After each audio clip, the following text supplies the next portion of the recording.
This is the Lone Crater YouTube. We hope this video helps. You begin by confirming the source and environment, Json server or a remote API, and that you can run fetch. Start the server or verify the endpoint at http://localhost 3000. Then create a lightweight DB. JSON with the resources you need, for example users and posts, so you can call predictable routes. Once done, open your project and ensure you're running in a fetch-capable context, such as a modern browser or Node 18+. Now you're ready to write the initial GET request code. Now you write the code that actually requests data. Use async functions with fetch/users and include headers like accept, application/JSON when needed. Await response. JSON to parse the body, but first check response.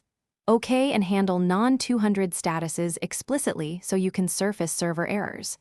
Wrap calls in try/catch to catch network failures and timeouts. Make the request reusable by extracting it into a function that accepts endpoint and options, and then call it from your UI. Finally, integrate the fetched JSON into your UI or state store and trigger a re-render so the user sees updated content.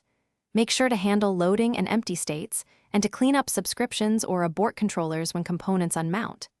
If you encounter problems, add concise console logs, use a network tab to inspect requests, and implement a small retry or timeout strategy.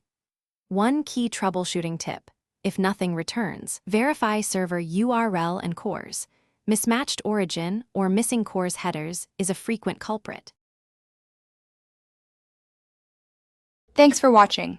Consider subscribing if we helped you.